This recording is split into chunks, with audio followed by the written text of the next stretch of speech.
नमस्कार,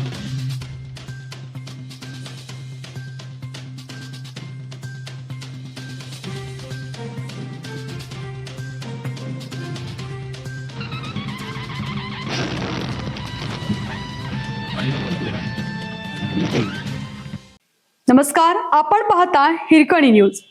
हिरकणी न्यूज प्रत्येक क्षण ताज्या घडामोडी आणि महत्त्वाच्या प्रत्येक बातमीसाठी नेहमी तत्पर. रक्तरंजित 70 मिनिटांचा अखेर हिशोब, 38 दोषींना फाशी. 2008 मध्ये झालेल्या अहमदाबाद साखळी बॉम्बस्फोट प्रकरणात गुजरात उच्च न्यायालयाने महत्त्वपूर्ण निर्णय देत विशेष न्यायालयाचा निकाल कायम ठेवला आहे. न्यायालयाने 38 दोषींना सुनावलेली फाशीची शिक्षा आणि 11 दोषींना सुनावलेली जन्मठेप कायम ठेवली.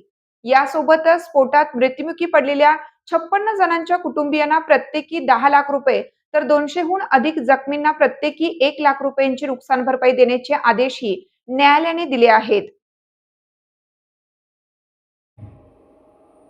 26 जुलै 2008 रोजी अहमदाबाद शहरात अवघ्या 70 मिनिटाच्या कालावधीत 21 ठिकाणी साखळी बॉम्बस्फोट घडवून आणण्यात आले होते.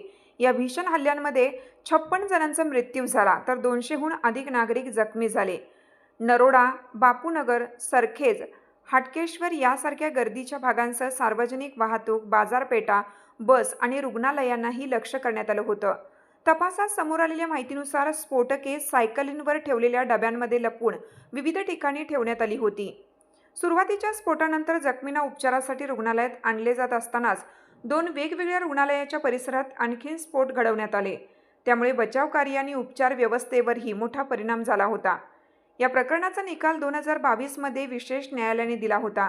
न्यायालयाने या घटनेला अत्यंत दुर्मिळ स्वरूपाचा गुन्हा मानत 38 दोषींना फाशी आणि 11 जणांना जन्मठेपेची शिक्षा सुनावली होती.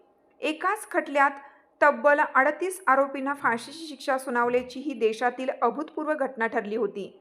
विशेष न्यायालयाच्या निर्णयाविरोधात सर्व दोषींनी गुजरात उच्च न्यायालयात अपील दाखल केली होती. दुसरीकडे फाशीच्या शिक्षेला कायदेशीर मान्यता मिळण्यासाठी राज्य सरकारनेही आवश्यक मंजुरीसाठी उच्च न्यायालयात याचिका दाखल केली होती. सर्व बाजूंचा सविस्तर विचार केल्यानंतर उच्च न्यायालयाने विशेष न्यायालयाचा निर्णय कायम ठेवत दोषींना दिलेल्या शिक्षा आणि नुकसान भरपाईच्या आदेशांवर शिक्कामोर्तब केले.